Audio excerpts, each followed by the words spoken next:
we've got a question here from Grace, a lovely Grace. Grace's retreats, which have been amazing spiritual experiences for me.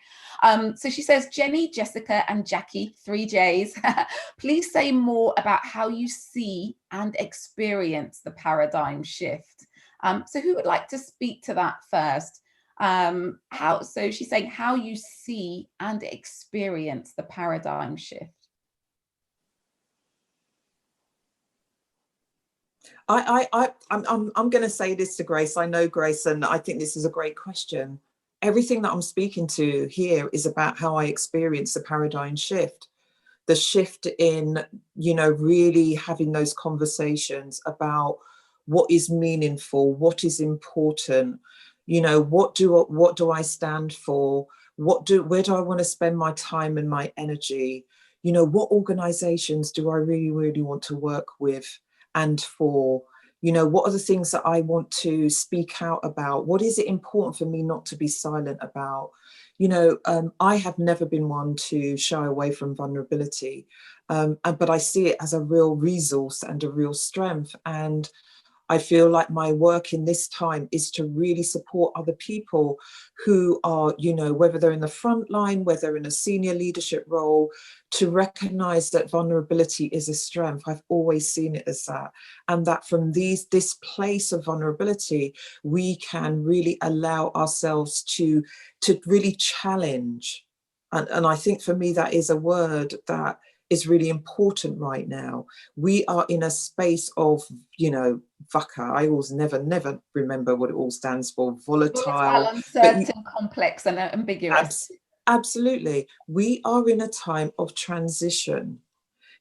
Transitions right now in Correction 19, COVID-19, is about recognizing the psychological and the spiritual shifts and changes that need to be made, often from the inside to the outside.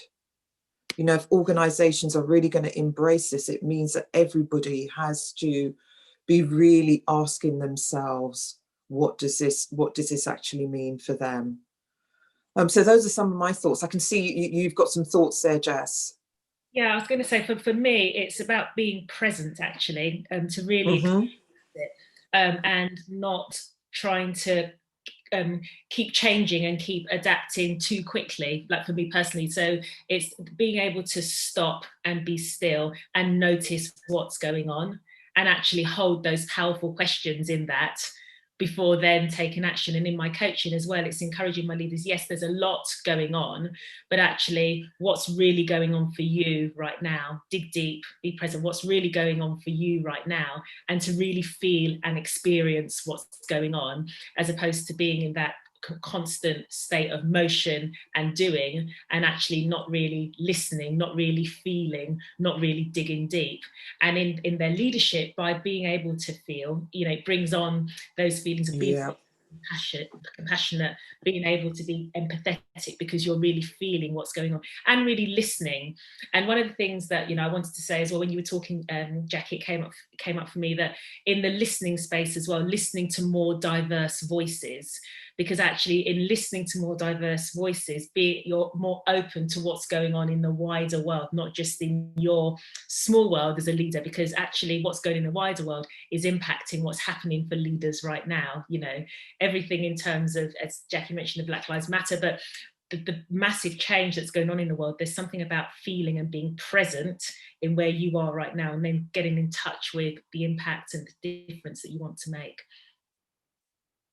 Fantastic. When I was thinking about the question, Jess, I think your answer really resonates with me, which is that I think I've never connected so deeply with how I am feeling and my own emotions. I've been delivering a program for women in South Africa, and we finished on last week, and I actually had tears in my eyes at the end of the program. And I felt so connected with these women who are in South Africa, who I've never met physically, and the willingness to go there.